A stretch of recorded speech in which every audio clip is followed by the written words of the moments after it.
femme d'amour. Abidjan, le 10 novembre 2024. Mes chères sœurs, mes chères filles, dans le cadre de la tournée de remerciements, j'ai demandé que l'on vienne ici à Bordeaux, c'était important.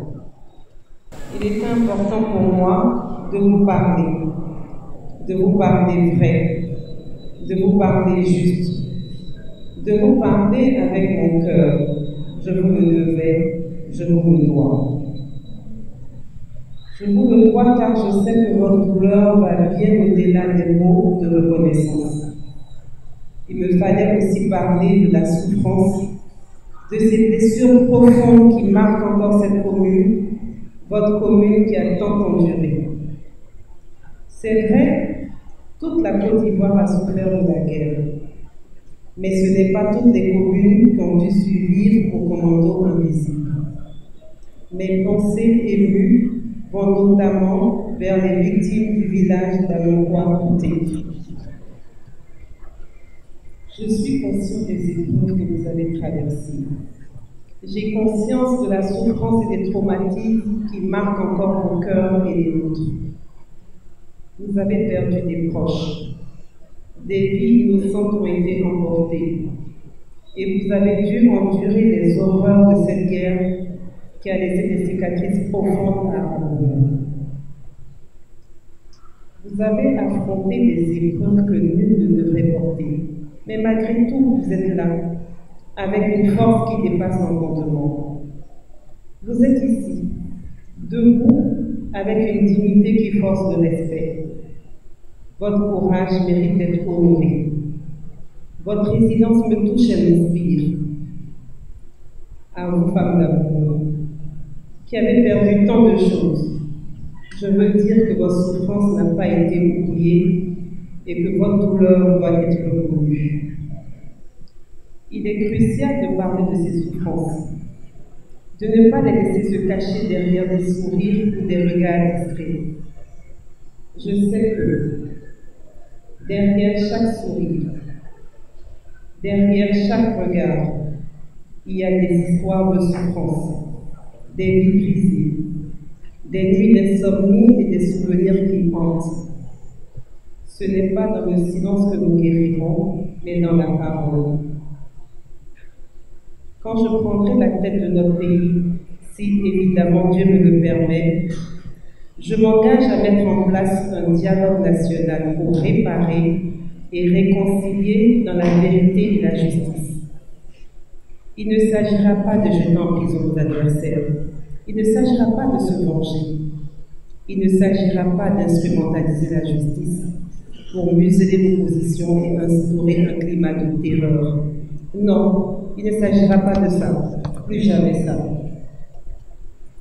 Au contraire, il s'agira de parler parce que la parole libère.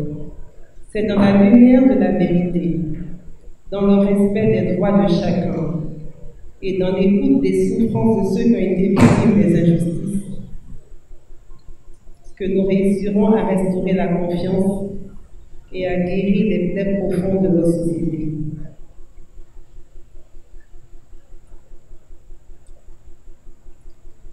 La réconciliation ne se fera pas en effaçant le passé, mais en le regardant en face, avec courage et dignité. C'est pourquoi le dialogue que je souhaite mettre en place sera un espace où chacun pourra exprimer ses souffrances, où la vérité pourra être dite sans crainte et où la réconciliation pourra se faire sur des bases solides et justes. Ce n'est pas seulement une promesse, mais un engagement sincère de ma part. Il est impératif que nous réparions ensemble les plaies de notre histoire pour que chacun puisse enfin se reconstruire dans la paix.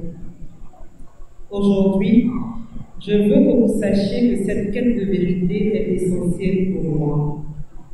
Je m'engage, une fois au pouvoir, à ce que toutes les victimes, sans exception, sans parti pris, de toutes les crises que la Côte d'Ivoire a connues, y compris celles consécutives à la contestation du 3e mandat de 2020, soient indemnisées.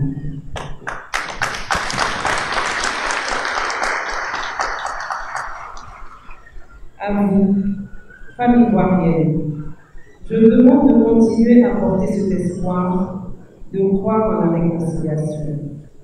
Je m'engage aujourd'hui à rester à vos côtés dans cette quête de vérité pour que l'histoire de notre pays s'écrive avec justice et compassion.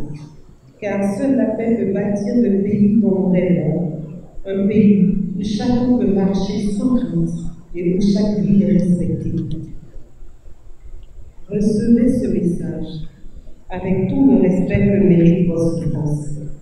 Votre courage, vos sacrifices ne seront pas retenus. Je m'engage à poursuivre ce chemin de vérité et de paix pour vous, pour notre pays. Non dans la vengeance, mais dans la vérité. Que Dieu nous aide tous à bâtir une Côte d'Ivoire où justice et compassion triomphent pour l'avenir de nos enfants. Que Dieu bénisse la Côte d'Ivoire avec toute mon admiration et mon affection. Laurent Gbagbo.